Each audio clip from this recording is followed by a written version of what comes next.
Hello, Canucks fans. Welcome back to another episode of Canucks Conversation, brought to you by Bet365. Check out Bet365's 3-goal early payout. When your team goes up 3, you get paid. It's that simple. Download the app today. Must be 19 plus. Please play responsibly. My name is David Quadrelli. I am joined by Harmon Dial, we're coming to you from the Pacific Toyota Dealer Studios. Visit shoptoyota.ca or your local Pacific Toyota dealer today. I'm guessing you can hear Bert in the background of that, right? In the intro, yes. It was right. funny seeing you cup your hand around the mic while introing the show to try and minimize the background noise. It was fine towards the end, but yeah, the show got off to a rocket start there with Bert. Well, usually it's my dog.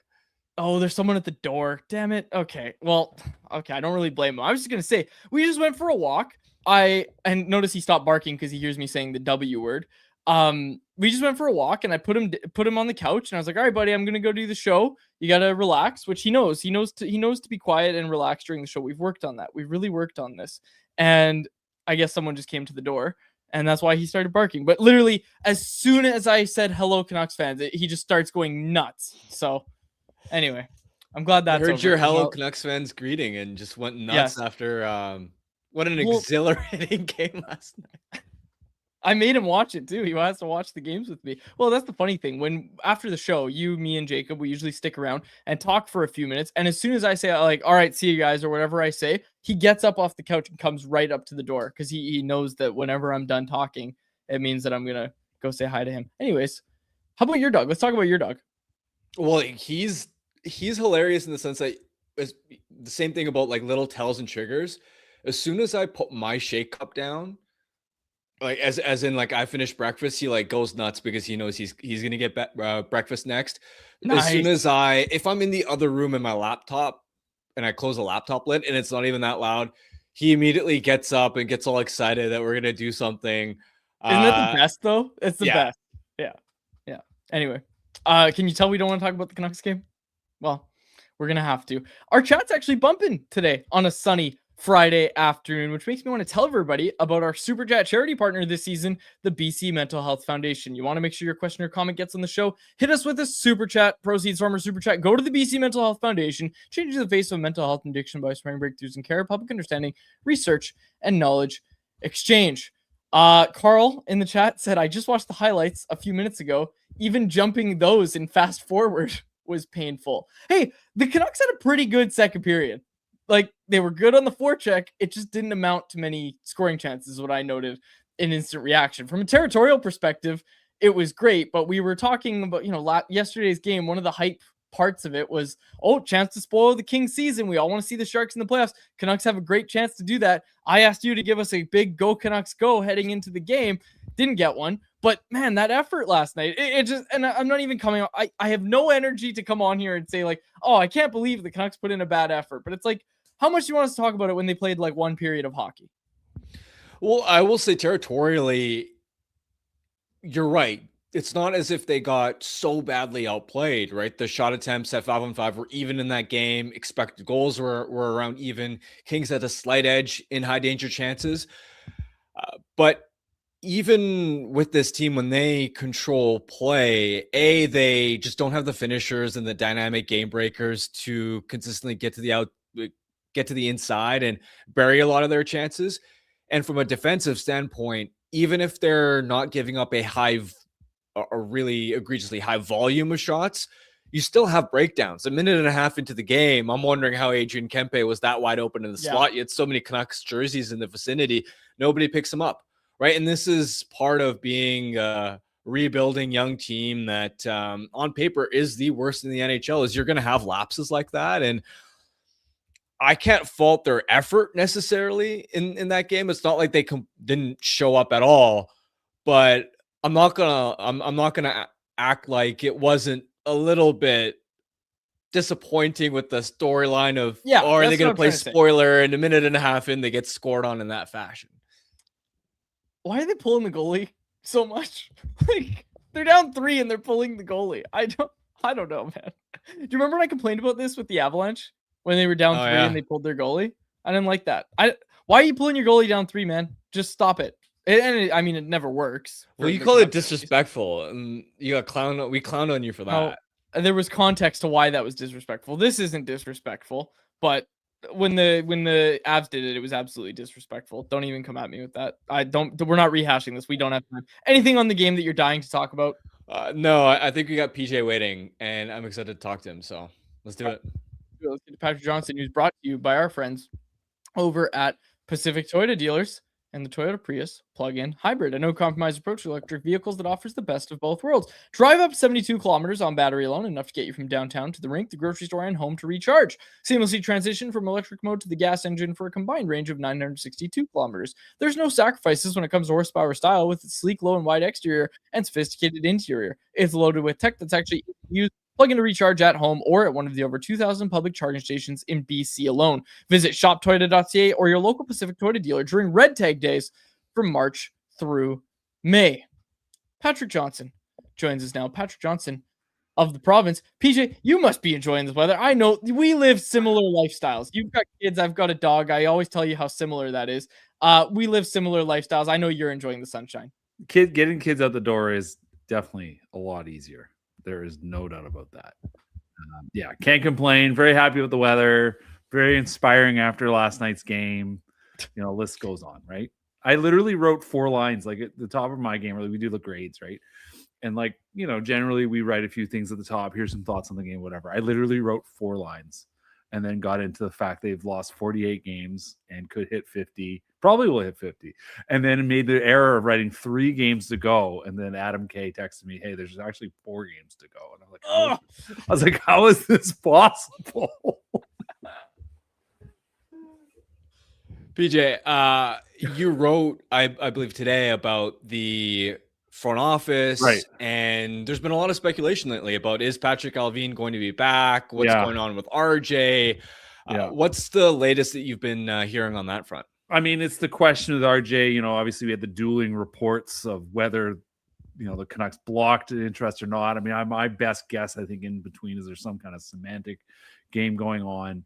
I mean, it makes sense. Like, Ryan Johnson's a good guy for starters, and hockey loves good guys, and has done just about every job in sort of that front office, right? And built a pretty good team last year in the AHL, and has like a good reputation for it. So, the idea that he should get a shot, I mean, like, there's a lot of logical sense to that. I can't remember who it was pointed out, was it last week, that 11 of the 16 GMs, at least in the playoff spot at that point, were first-time GMs. So the idea that, the NHL overvalues experience, I think, is becoming less and less so, because truthfully, guys, most GMs are not good at their job. Realistically, there's probably a handful you can say that are actually good at the job. Most of them are struggling to figure it out. So, I mean, that's not exactly the strongest endorsement of throwing a candidate, but there's no reason not to look at him seriously. We'll see what happens. Like, I remain pretty steadfast. I don't think Jim Rutherford's going anywhere. I do think they'll change the coach. What happens with GM? I mean, in the end, it is Allvin's roster, for all intents and purposes. So whether that means he's cast aside outright or perhaps reshuffled into some sort of scouting role, we'll see. I mean, I said I did wonder if, for instance, if he's just cut loose altogether, if maybe he lands in Minnesota with Bill Guerin, who obviously knows him well from when they were both in Pittsburgh.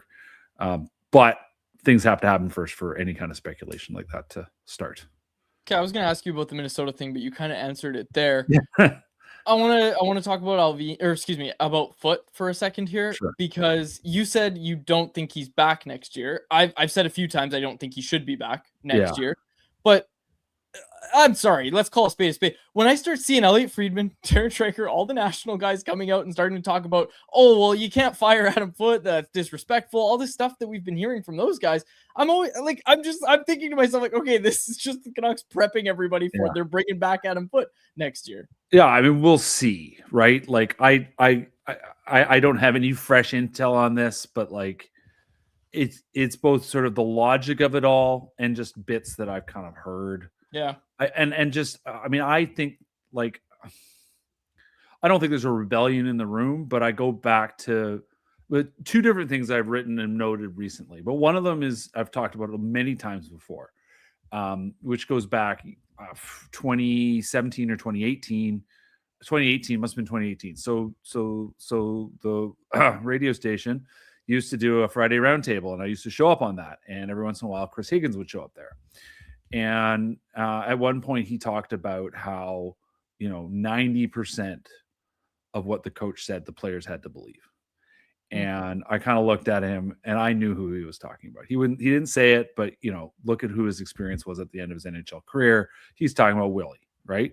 Willie, in the end, like, the guys weren't buying it. The team didn't play well. I mean, it's hilarious. You go look at the roster from the end of that season. He didn't have a lot to work with, but there's just enough there that you can just tell the veteran players were like, this guy's not working. And then I look at a lesson I picked up, I think, honestly, from the Whitecaps. I wrote a bit of a culture thing out last weekend, and I'd gone out there, and they have obviously a very strong culture, and partly that's because they win, but also it helps explain why they win and why they've been able to add, a star like Thomas Muller. And I asked their coach when he came in, like, Jesper Sorensen comes into this group that's already played well, clearly gets along, I guess has the right habits. And I just said, what can you bring? What does a coach bring to that scenario? And one of the things he hit on, and this is true, I think, for every coach, was you have to recognize hard work, right? So it's not just the hard work of the stars, but it's guys in the middle, young players, like guys that deserve a shot. This is something when you step back, and I learned this when I was a teacher, and maybe you guys are aware of this too, but like when you're teaching and coaching, you realize, especially like players at the top end, but also kids in school, they recognize, game recognizes game, right? Like, guys know how hard their guys are working, and they don't want to see players rewarded for like not putting in the work. They know the stars are usually going to have a little more leniency, but at the same time, the stars still do have to put the work in. I mean, obviously, Harm, you've got Sidney Crosby up there. I mean, he's held up always as the guy that's the ultimate example of this, but you have to recognize when your younger players are working and reward them accordingly. And that was Jesper's point, was that, like, I have to be cognizant of how the team understands each other and what they deserve. And I've just been thinking a lot about, I had this conversation with Niels Höglander, and he didn't really go hard at it, but he just said, I just want a chance. And I could tell what he meant. And I think he feels frustrated about how his season has gone. At least, obviously he's only scored 2 goals, right? So it's hard for him to make a complaint. But at the same time, I look at the guy like that last night, he's playing fourth line minutes. He's trying to make things happen even now. That speaks to character, right? And I think players will look at that and wonder why, maybe he hasn't got more of a run. And I look at sort of the overall maybe frustration that some of the players, if you parse it, they're all being careful, but you parse what they're saying. And I just kind of go, is there a real connection here? And is there a way to rebuild it? Obviously, in a season that goes as badly as this one, there's a lot of reasons why. But I do find myself, it's hard to not see what's gone on with the coach, and also hard not to see what's gone on with Rick Tocchet in Philadelphia, where he doesn't have a center, or Travis Green in Ottawa, where he's lost all his defensemen, right? Like, those coaches found ways to keep their teams in the playoff hunt despite flawed rosters. And here is a obviously flawed roster, and it's just gone south. So to me, the performance element is huge here. I'm pretty sure that's what's going to happen, but I guess we'll see what happens. A lot of Canucks fans at this point are just looking ahead to the draft lottery and the excitement of a top 3 pick. PJ, what have you been hearing about how Vancouver views the top of this draft class? And if they do get the number 1 pick, do you think they'd lean toward Gavin McKenna? Yeah, I think that's the inclination. I mean, I listen, I'm always clear on this. Like, I don't pretend to know anything about prospects beyond what sort of everyone else is saying. I don't have any particular insight on like what they could be and who they are. But yeah, I mean, I go back to the conversation I had with Jim Rutherford in November when they first talked about trading guys, pending UFAs. And it was very clear to me from there. He's like, in the back of their mind, they need to be honest about where things are going and see where things are going to go. And things started going south, and then they traded Quinn Hughes. And so it became a different task for the season. And they're never going to say, yes, we did not want to win, right? But they knew the value of finishing in the top 3, because in the end, you get a chance at a top player, whether you pick first overall or second or third. Nonetheless, like there's some pretty outstanding options even in this draft, right? So like, yeah, like Gavin McKenna, absolutely. I think, obviously not a center, and this team desperately needs a young center, but they need young star players no matter what. And I think McKenna ticks a lot of those boxes. It just sounds like the way he's sort of grown this season. That I know there's always going to be doubt over who goes first, but it just, and obviously there's been a lot of hype for Stenberg, but like just the sort of McKenna as first talk, it feels like it's stabilized in a way that wasn't maybe wasn't the case when we started the season. Yeah, 100%. PJ, Manny Malhotra, Mike Gillis, both connected to Toronto for different roles. Sure. But let's start with Gillis, and then I want your thoughts on Manny, but your thoughts on Gillis being connected to this job. Again, we saw it on TLN today as well, LeafsNation.com. Mike Gillis getting a second interview. I mean, like he's in the search, right? So the second interview, I mean, that makes sense, right? Like they're going talking to people. They've hired PBI Sports, even if they're, obviously a player or a coach and manager agency. Great, that's hockey for you, I guess. But yeah, like the idea that I guess Keith Pelly has brought in someone to be a outside sort of voice or outside assessment to say, okay, we think the Leafs need this. We think these people represent that. Like it makes sense. So that's all that means to me is that, of course he's in the process. We knew he was going to be on the list. We've certainly heard some of the other names, Sonny Mehta and Doug Armstrong, I guess. And I'm sure there are others. The interesting thing in all this, of course, is that you bring in Gillis. He doesn't want to be the GM, right? Like he'll come on, he'll be a sort of a Jim Rutherford type. Obviously, he'll have his ideas and thoughts and suggestions, but the sort of day-to-day GMing will be someone else. So what, that's sort of what you're saying. Okay, what kind of guy are you bringing? And obviously, he has not stood still in the last 12 years, right? Like he has made a lot of connections around the league, talking to people who are in and outside of teams, guys who've been with teams before, what have you. A lot of smart people. Like I know he talks to a lot of smart people. So it'd be interesting if they do pick him, who he would bring with him. But at this point, I mean, it makes sense that, of course, I mean, there's a lot of people that are saying he's the right fit. And obviously PBI is trying to get their sense of that. And Manny, sorry, I need you to talk about Manny. Yeah, too. I mean, listen, like we know him so well, right? And did well, obviously here, and was like a very useful coach for the Leafs for Sheldon Keefe, right? Like he went in, it was a bit of a promotion from what he'd been here.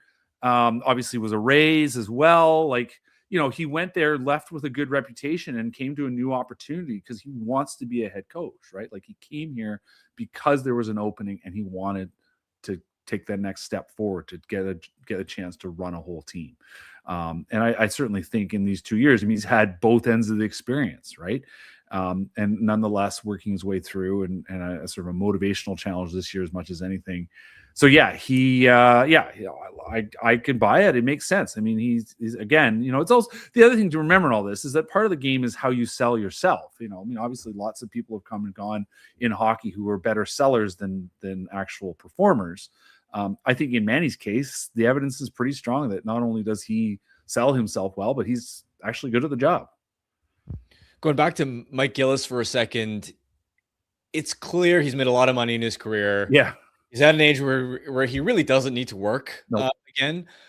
So one of the things that's come out is if he's going to take over an NHL franchise, it's going to be on his terms. He doesn't want to deal with a meddling owner. Nope. The question I have, and we've seen him interview for a couple of different jobs, Pittsburgh one, the rumblings around New Jersey a while ago. Yeah.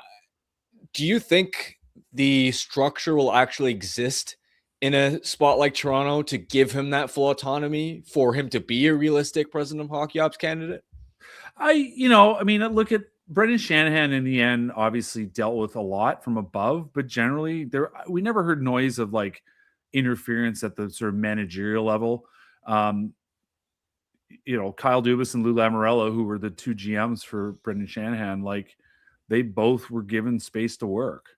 And so, I mean, it's obviously changing dynamic with Edward Rogers taking over full ownership of MLSE.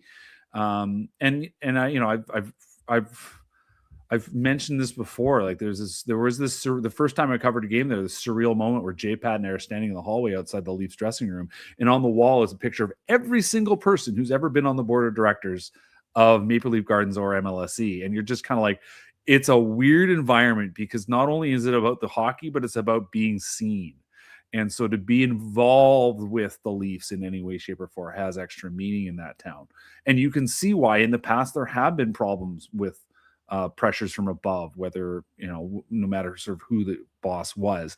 And it is also probably a reason why so many of the GMs that have come through, or senior leaders that have come through, have been such high profile people. I mean, obviously Brendan Shanahan was new to being a president, but he's a very high standing, high profile hockey person. Brad Treliving, high profile hockey person. Brian Burke, Dave Nonis even, right? Like, Ken Dryden, right? Like, go back over the last 20, 25 years, and most of the people who have been in charge there have been guys that have a quite sort of large stature beyond just the day-to-day of hockey. So, from that standpoint, obviously you're right. Like, he doesn't need the job, but at the same time, it is the Leafs. It is kind of the biggest, most high-profile job in hockey. I once asked Mike, for all the frustrations he'd had over the years here, or sort of seeing things go down the toilet the way he had to see, I said, why do you pay attention? Why do you keep on coming back to this? Because there's a lot of things in hockey that have frustrated him over the years. And he says, I just love winning too much. So here's the chance for sort of the ultimate win. It's a bit like why Rutherford came here, right? Like the chance to really sail off in the sunset, a different challenge from what you've done before, and just sort of say, the last thing I did was this great thing. So yeah, I think at the end of the day, that no matter what the sort of circumstances are there, he's going to be fine with it. Okay, switching gears to the Canucks. Biggest story of the week, obviously. Canuck Clay canceled his season tickets. Oh no, he doesn't want this. Unbelievable. Like I thought it was a fake account. I couldn't believe my eyes. In all seriousness, you did write about it. You wrote about him and his seatmate as well, canceling their season tickets, and you kind of talked about just what led to that. Yeah, listen, like Clay, it was funny. I talked to him. He, in the end, I talked to his buddy Mike, who I've known actually longer than Clay. And Mike was very fulsome about why, they were frustrated. And like, to be clear, he wanted to be clear, like, this is not about the on ice. This is about off ice, what the costs that have gone up, the difficulties of actually finding ways to finance that. Because, a lot of season ticket holders over the years have been willing to, or have done it because they've been able to resell their tickets. And that's harder and harder to do. So, he was very frustrated, and then just sort of the benefits and all that, and kind of the sort of what it means beyond, no longer do they feel like they're sort of in a partnership. They feel like, as I've said many times, they feel like bags of money. And it was interesting. I sent this to you before the show. I don't know if I sent it to Harm, but like, there's quite the post on Reddit of people talking about Clay leaving, and the number of replies, like, it's not often you get quite the sort of broad clarity from people on Reddit saying, yeah, I have tickets and I'm dropping them, and this is why. And it's pretty uniform. It's not just, the thing that stood out to me is not just the way the ticket price has gone up, but it's the actual cost of just being at the game, drinks, food, which echoes, my pal Ben Ludwig that I talked to a couple of weeks ago when he dropped his tickets down in Lower Bowl. He made the point, like, I can take, there's no kids meal, right? Like, I take my kids and it costs just as much to take an adult, and they're not eating all that, so there's an overall frustration of sort of the experience, the environment of what it feels like as a Canucks fan. And, like, at the end of the day, and I said this to Clay, because Clay, obviously he's always been quite proud of his fandom, and obviously has been outgoing and happy to talk, and been a great sort of representative really of what a Canucks fan is, and an informal representative of the team itself. And, so I said, listen, man, like, don't feel bad about what you're doing. I think you're doing the right thing, because your voice does matter. People do look to you. And your message is clear here. And I think, in the end, what you and Mike are telling me, and especially Mike, obviously, because he was mostly quoted in the story, but it was just clear in his sort of willingness to talk and post about it. And I'm sure he'll talk about it on his pod. Just that sort of sense of, I don't like how I've been treated.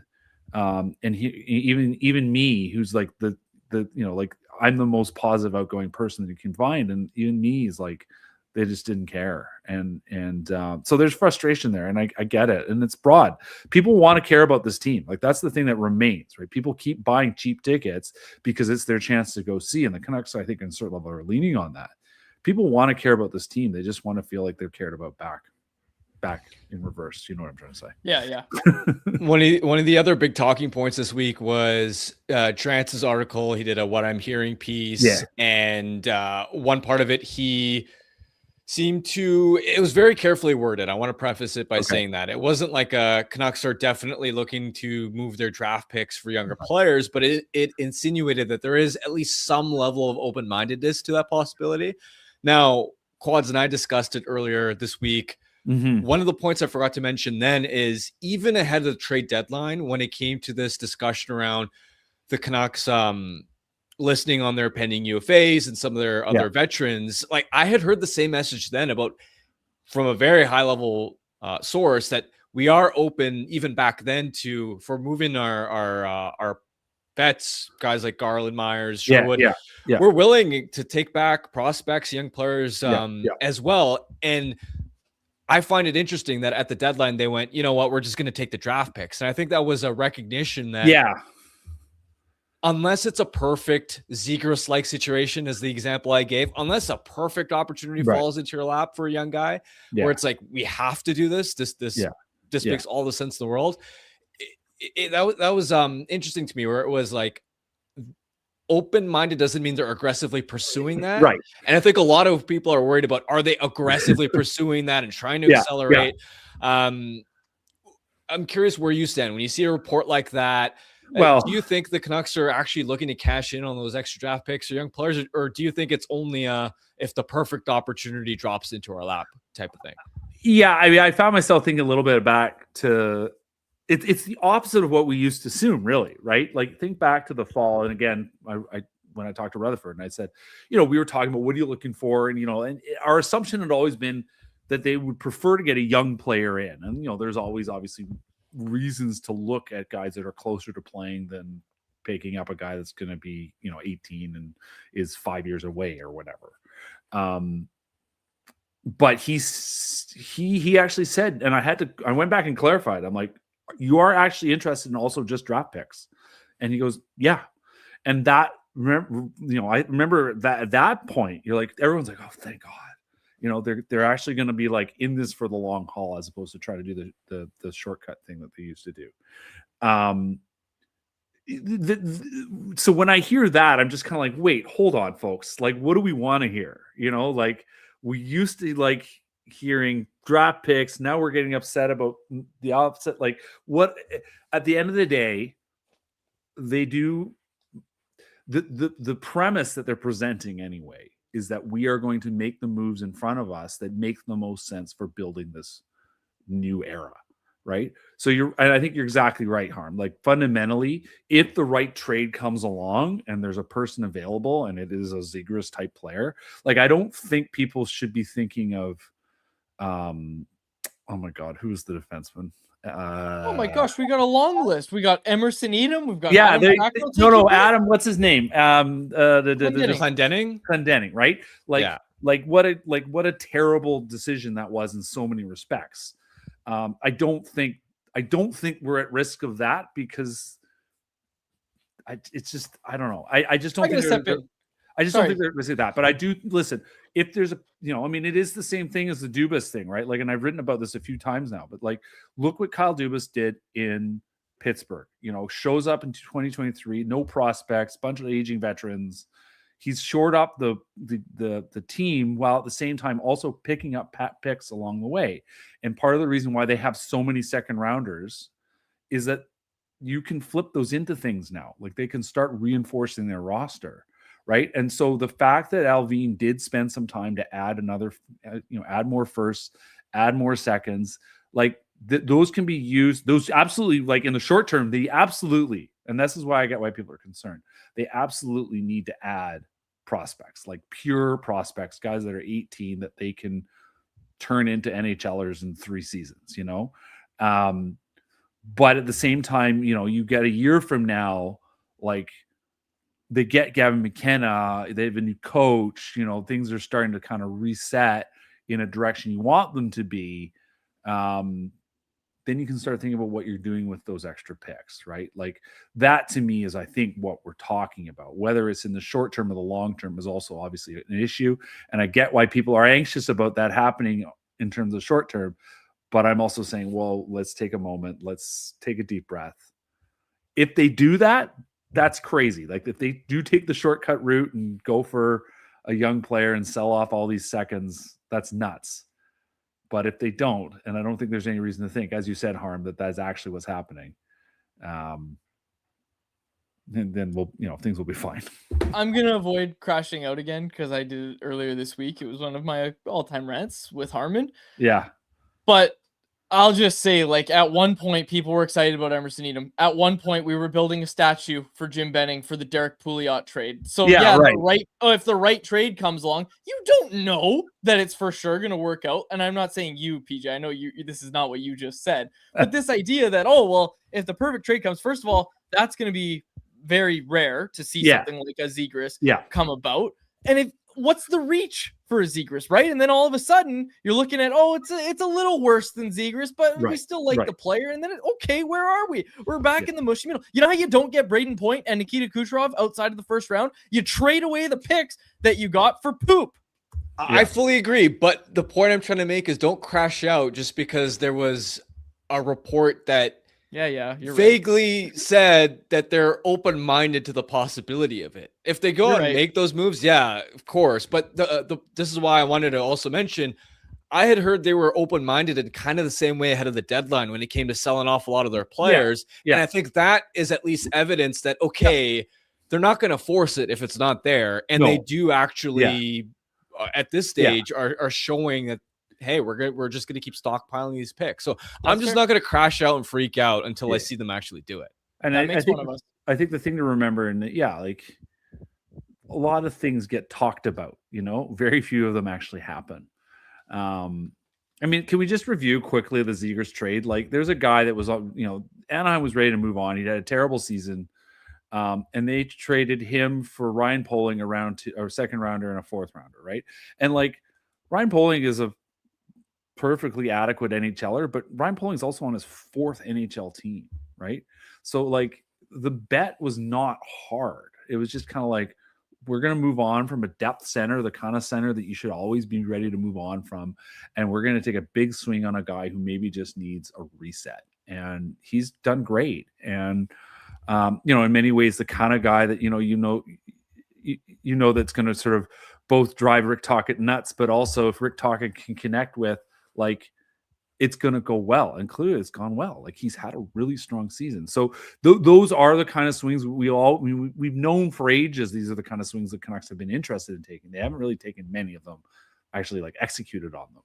So that's when I hear that, again, like you, Harm, like, I'm just kind of, well, you know what? Listen, they're just saying, yeah. I mean, of course, what else? No, you know what? Don't really want a young player that's an interesting prospect. We just want to sit back and get, like, what else are you going to hear, right?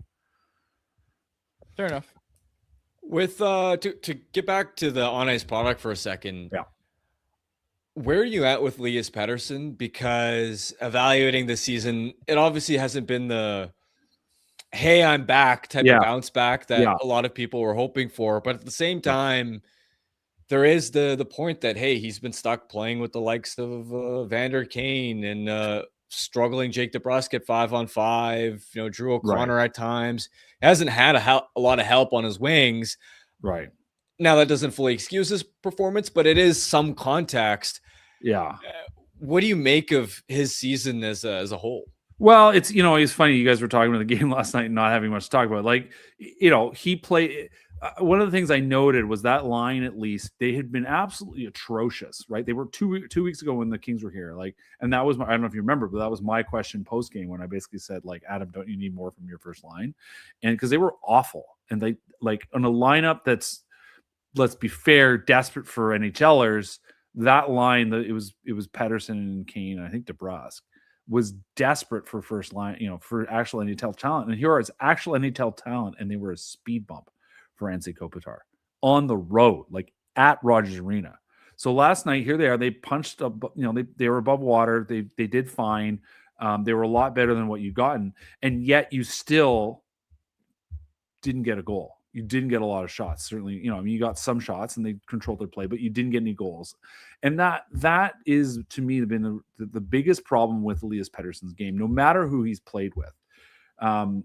What was it, last Saturday against Utah? There was a rush. There was a 2-on-1 he found himself on. Maybe this was Tuesday in Vegas. Anyway, one way or another, he ends up with a puck. He's on a 2-on-1, and I found myself thinking, man, remember that first goal he scored at Rogers Arena? He comes roaring down the wing and absolutely picks the corner, right? Doesn't do that anymore.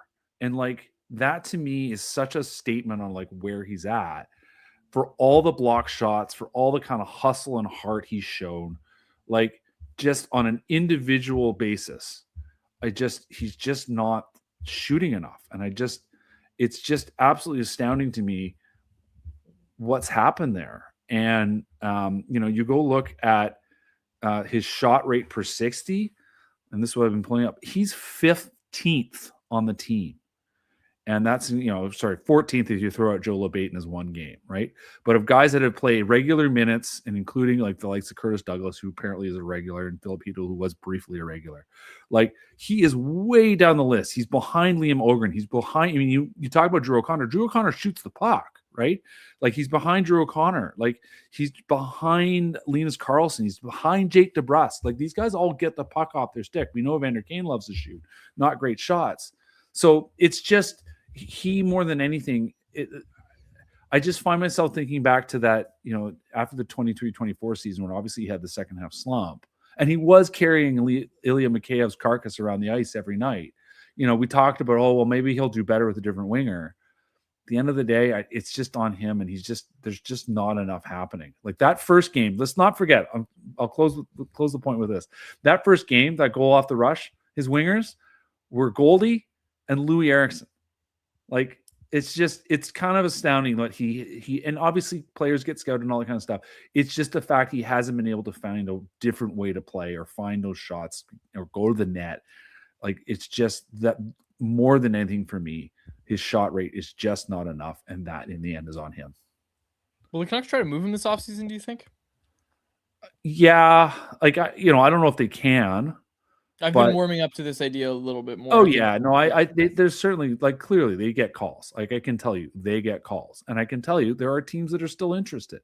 Now, does that mean they'll take him at full freight? I don't think so, but you never know. And I think if they do get an offer at full freight, I think they would seriously consider it, because I think both for the player's sake, honestly, I think he needs a fresh start. I think the team needs to seriously consider what they want to do there. He has not, he's not the guy. He's not a number one guy. He's a very, very good 1A in the right setup. He scored 102 points. It was only 3 seasons ago. Like, it's crazy.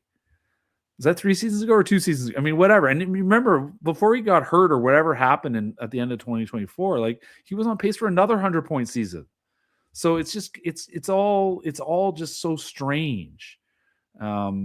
Beyond the fact that, there's been some injury stuff, and maybe there's obviously been some preparation stuff. And I think there's also been some head case stuff, just like how not mental preparation stuff.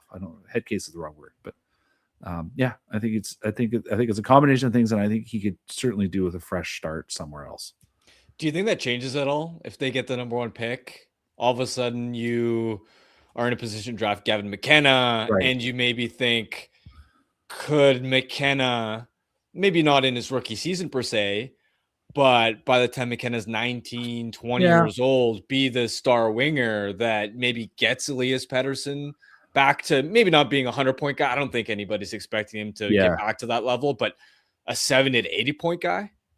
Well, we thought he could be a 70, 80-point guy on his own this year, right? So, like, I get what you're saying, but like, if you're trying to build, again, I come back to culture, right? If you're trying to build the like overall self-motivated group, and of course we can talk about Sidney Crosby, we can talk about the guys from 2011, right? Like just the internal drive.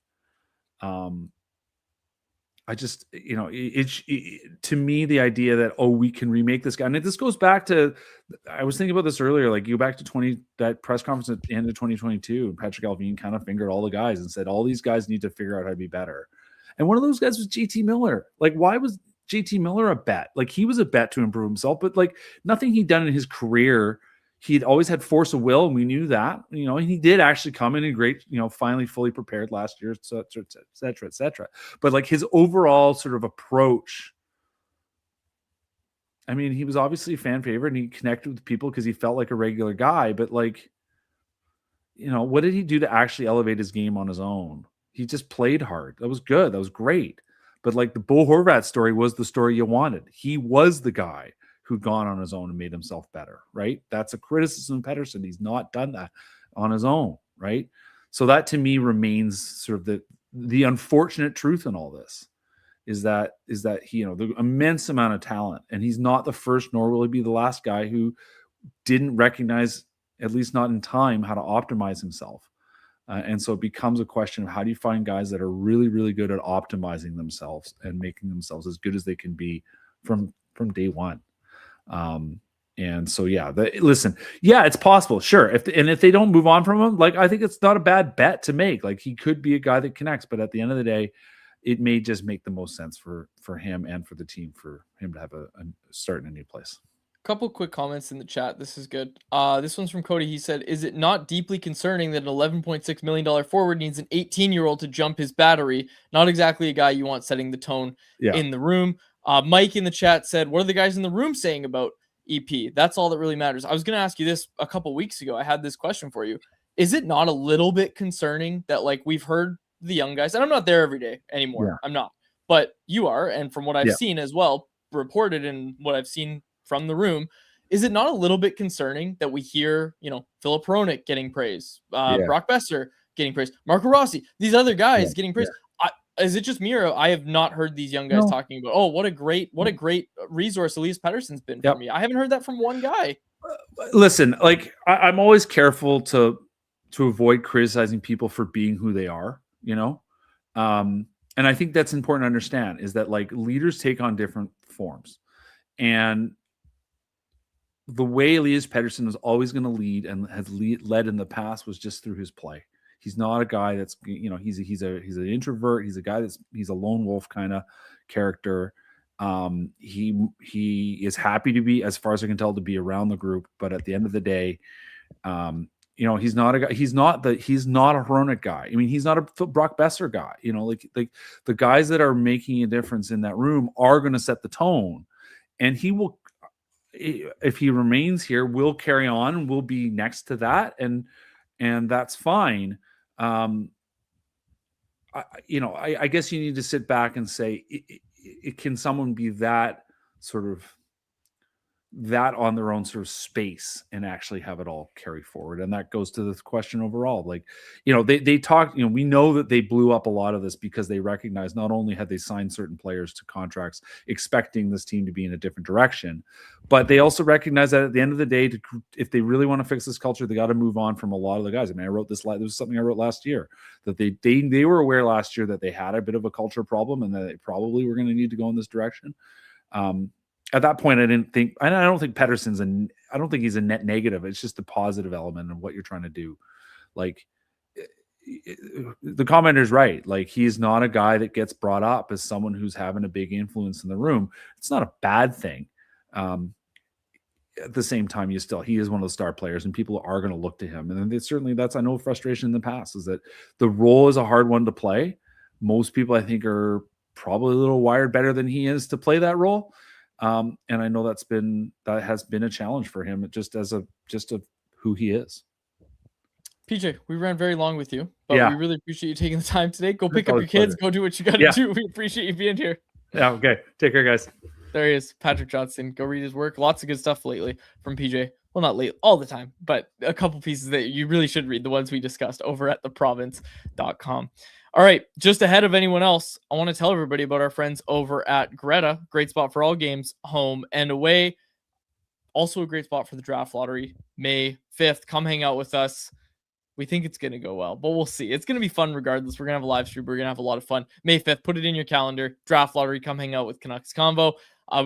Game day specials at Greta, all right? You got $3.33 off select food items, $3.33 for select drinks, and more arcade, bar, and street food menu. Greta's a great spot. Make it your spot to watch the next game. 50 West Cordova Street is the address. Let the games begin. All right, now it's time for anyone else, which is brought to you by the Vancouver Canadians, who are back at the Nat. The Nat is turning 75 this year, and the Canadians will be celebrating all season long.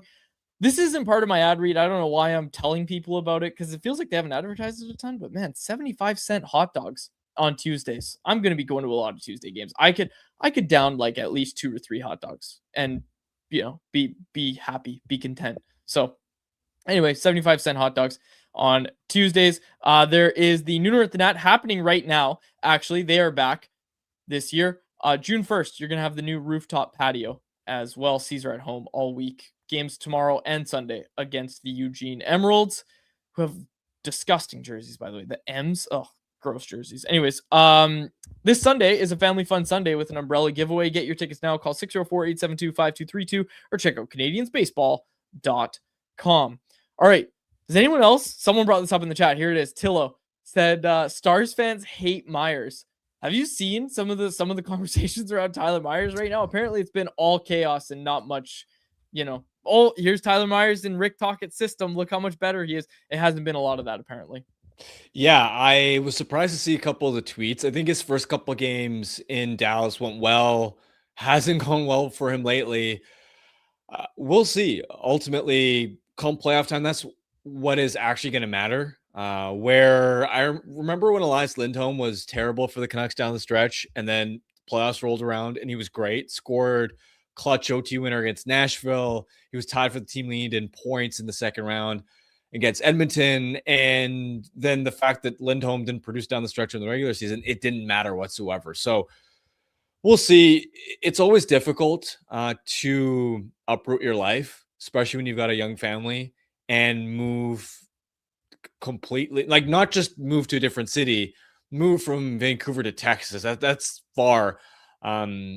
Get adjusted to a new team, new system. But yeah, that is something worth keeping an eye on. And with the Stars Wild game as well last night, first of all, that was so much fun to watch. I didn't catch all of it, but bits and pieces. Stars came back and won that one 5-4. I think both teams also know that, hey, this is a collision course. We're going to play each other in the playoffs. The chippiness of that game was awesome. A lot of scrums. These teams already hate each other, and I don't know if you caught the end of the game, but Mikko Rantanen absolutely going after Quinn Hughes at the end, mixing it up. Mikko Rantanen has been an animal this year, where he's put up so many points, would have way more if he didn't get hurt right after the Olympic break. He's dominating as a playmaker, but also he's picked up a mean streak this year, right? He's picked up a lot of PIMs, and it was pretty fun seeing him go after Quinn Hughes. And you just know that series isn't just going to be entertaining from a skill perspective and the quality of each team, but also the physical edges as well. It's going to get nasty. It's going to get nasty. Quick look at the NHL playoff picture, Harm. One last note. Some bad news for the Stars. Miro Heiskanen left that game. He's getting an MRI, I believe. I think there's supposed to be an update. Maybe it's already out by now. I'm not sure. But him leaving that game, that's a tough one. And then Roope Hintz' status is still questionable, not certain if he's going to be ready by game one. So on the injury front, a couple of really important X factors to keep an eye on, especially because this is going to have ramifications on Vancouver's pick, whether or not the Stars can beat Minnesota in round one. Great point. Yeah, great point, actually. Yeah, forgot about that aspect of it. Yeah, that's good to keep an eye on. Okay, playoff picture. I'm looking at the NHL playoff odds courtesy of Money Puck. Man, Nashville, 20.8%, Islanders, 37.4%, Philly, 44.5%, LA, 66.9%, San Jose, our Sharks, Harm, all the way down to 2.7%, according to Money Puck. Yeah, they got pumped 6-1 last night. It already felt like they were out of it, just based on the previous games, and especially that loss to Nashville on Saturday. But this is the nail in the coffin, really. They're going to miss. And also with Nashville losing last night and LA winning, Kings feel like they've got a decisive edge here. And even on the east side of the bracket, it feels like we're getting closer and closer to a resolution where the Blue Jackets, I was watching that game against the Sabres. His final score reads 5-0 for the Sabres. You'd think it was a blowout. It wasn't a blowout. It was actually a really tight game. And there was one point, Columbus is down 1-0 in the second period. They were up. They were out shooting Buffalo by 10. And you were thinking, okay, is a comeback coming here the same way they came back against the Red Wings in another recent game. And then it was the third period where it all fell apart, and Columbus, for them to lose that game, basically in the same boat as San Jose, where it's going to take a miracle at this stage for them to get in. So they're functionally kind of out of it. And even though Detroit beat the Flyers last night, I'm looking at hockeystats.com and Don Lucian's model. They both have Detroit at only 5% odds of punching their ticket in part because Ottawa beat Florida last night. So it feels like we're starting to get a little bit more clarity on how the West and East playoff races are shaping out. Utah clinched last night. Yeah, Utah is going to be a tough out. I'm just going to say that, even though you're talking about, you're talking about whoever wins the Pacific. Like, whoever wins the Pacific is probably going to have, well, not probably, they could have less points than Utah, is my point. And Utah, of course, is going to be wildcard 1. Yeah, and some years winning the division matters a lot, where some situations, for example, Colorado winning their division, the Central, that's massive. You avoid the 2 versus 3 of having to face Minnesota or Dallas, but other years you win the division and it feels like it doesn't really help you as much because the 2-3 slots in your division are pretty comparable to the wildcard teams, and that's where Edmonton's number 1 right now. Them playing Utah versus who's wildcard 1 versus the alternative of, all right, if you slip into 2 and let's say Vegas jumps ahead and you get Anaheim, it's not a huge difference. Arguably, you might want to play Anaheim instead of Utah at this stage. So not a whole lot of perks, I think, to finishing first in the Pacific this year. All right. I don't think I have much else.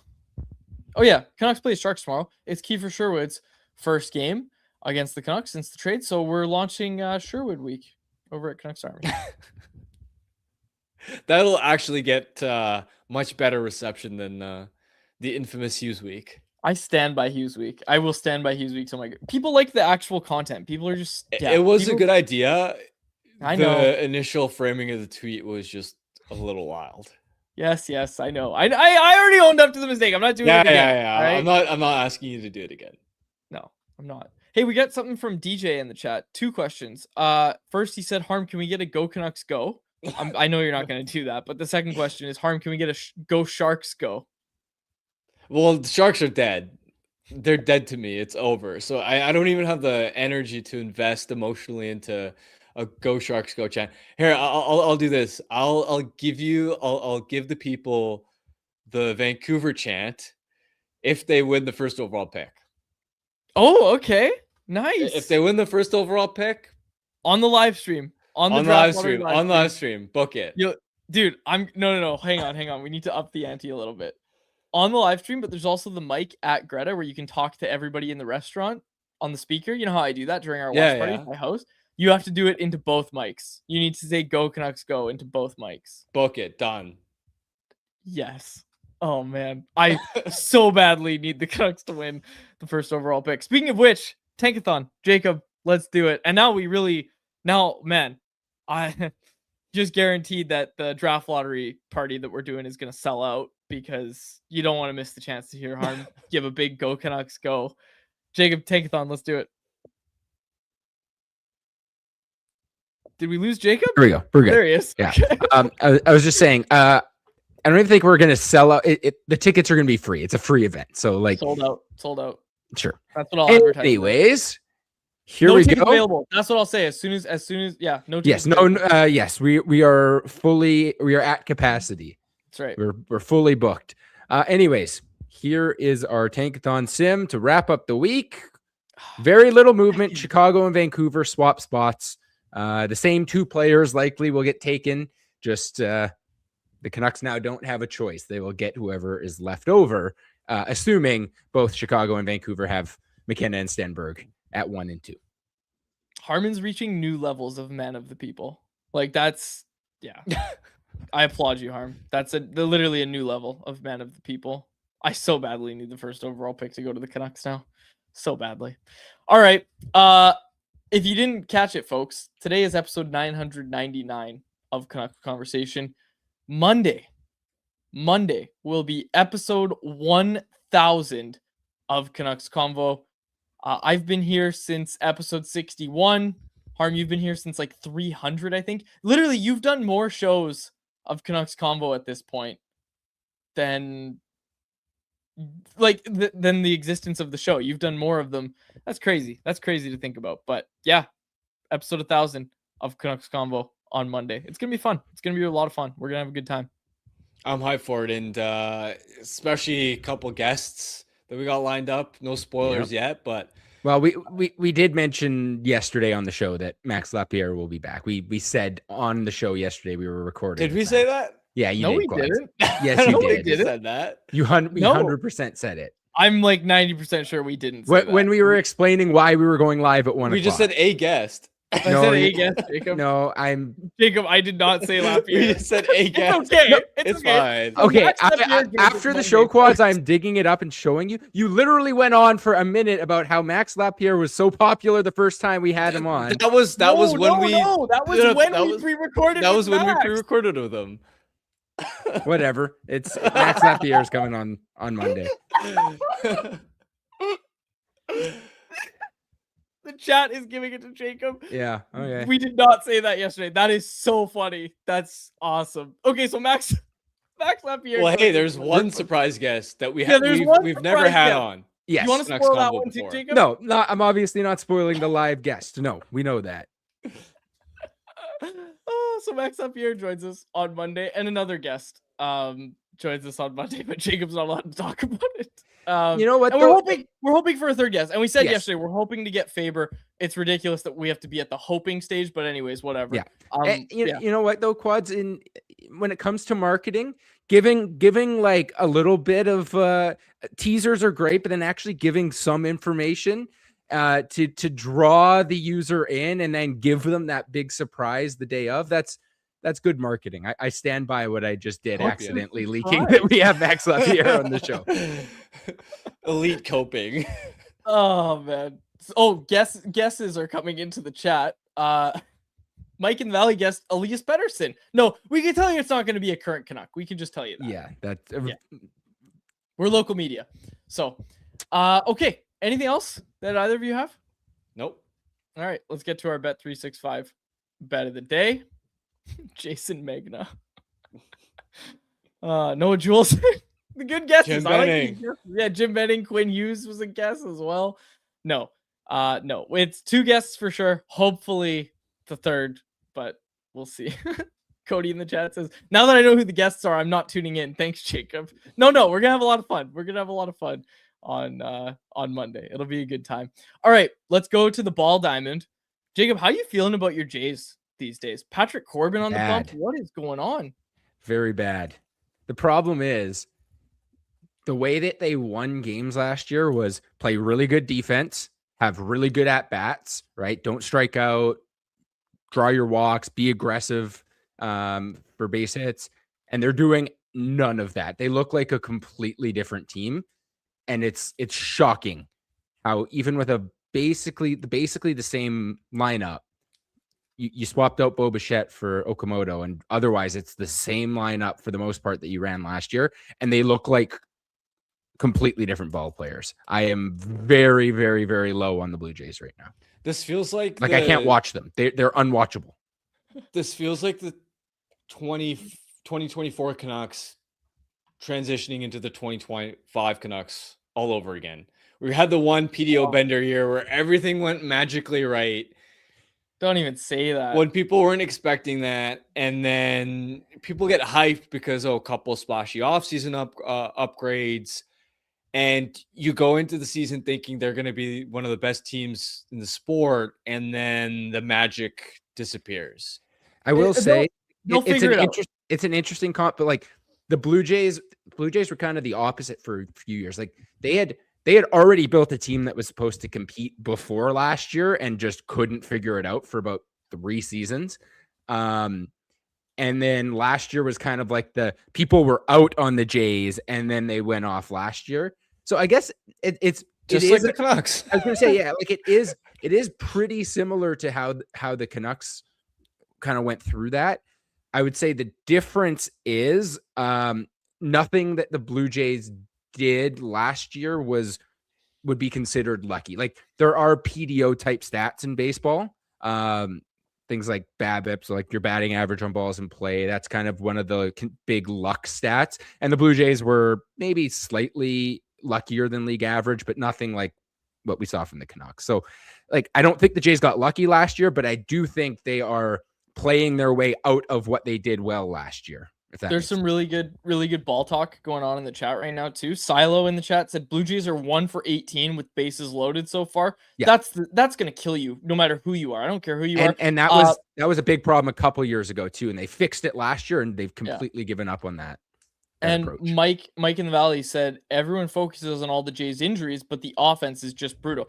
I'm telling you this as a Seattle Mariners fan as well, and I've watched every Mariners game this year. Hooray! I've watched every single Mariners game this year. That is the worst I've seen their offense. Like you have to go back to like pre-Kyle Seager days to find like the last time the Mariners were this bad offensively. Well, maybe not that. Maybe it was during the Kyle Seager days. But anyways, just drives me nuts. Now, the last thing I will say about the Blue Jays was it took a while for their offense to get going last season. Like they got blown out on opening day. And then in mid to late April, I think it was like the 18th or 19th, they like rattled off a 6-game losing streak where like they just could not score. They were a wild card team till like June, July last year. Yeah, exactly. Basically until the beginning of June. And then from the beginning of June on, they were one of the best teams in baseball. And like straddling the All-Star break, they were the best team in baseball. So like, but the problem with the Blue Jays last year, even in that early stretch was the offense was they were getting unlucky more so than they were having bad approaches. Right now it's just bad approaches. No one looks bought into doing what they have to do to win, which was kind of that was the Blue Jays way, right? Like the power of friendship way of scoring runs, and they're just not doing that. Hey Jacob, I'll buy you some time. Can you go quickly get the photo of Ichiro's statue? I will get that. Yes. Okay, thank you. In other Canucks news, Harm, Brock Besser named the King Clancy award nominee by the Canucks. Excuse me.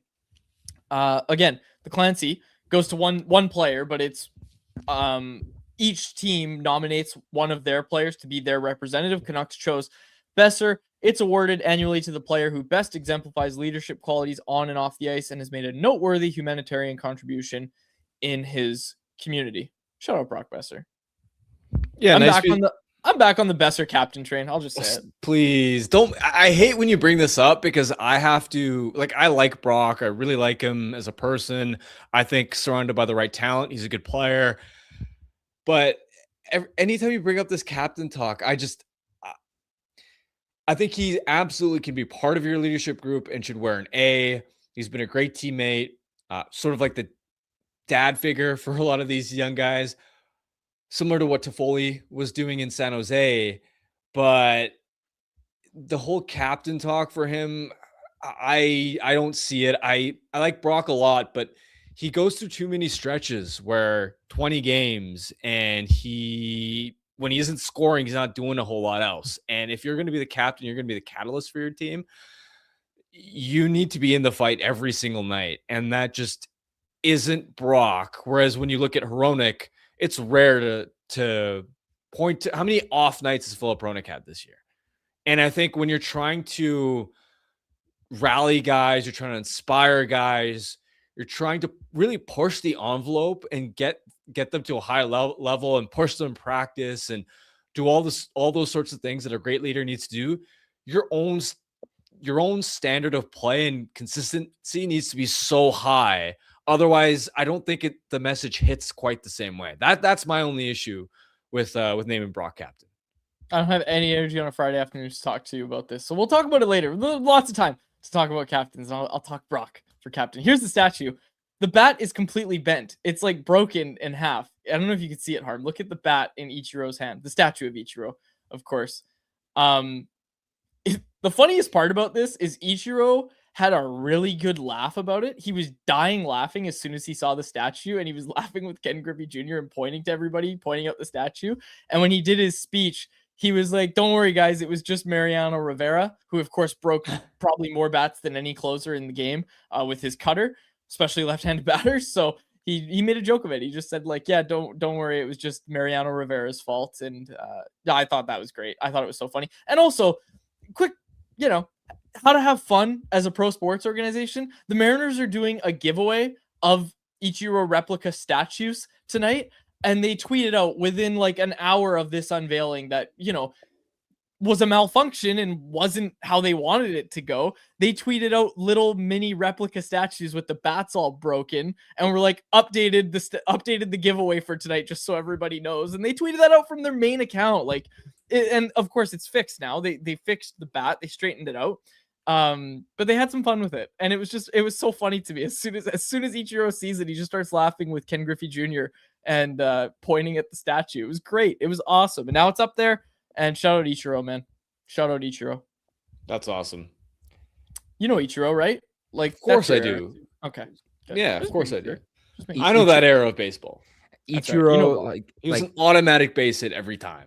Yeah. He was sick. And like a cannon of an arm in right field, especially in his early MLB days. Like one of the greatest throws in MLB history was in his 10th game, from deep in right field on the fly. Hose. I think it was who was it? It was a well-known player that he gunned out at third, and the guy just got up like flabbergasted. Could not believe that this Japanese guy in his 10th MLB game did that. So I had a lot of time for Ichiro, one of my favorite players ever. And Griffey, for that matter. As a left-handed hitter, I love both of those guys. People were guessing Brendan Little as the other guest on Canucks Convo on Monday for the 1000th episode. Arjun with a great message that we'll close out with. Brendan Little on Canucks Conversation would somehow be more fitting than him being on a baseball mound. Fantastic comment. No comment from me on that one. Goated comment. That's a great comment. All right. Well, we'll close it out there. Have a great weekend, folks. For my co-host, Harman Dial, and our technical producer, Jacob Lazar, my name is Dave Woodrelli. Thanks so much for the episode of Canucks Conversation. Canucks Conversation is live Monday through Friday, every weekday at 2 p.m. over on the Canucks Army YouTube channel. Make sure you like, subscribe, and interact in the YouTube live chat every day with us, folks.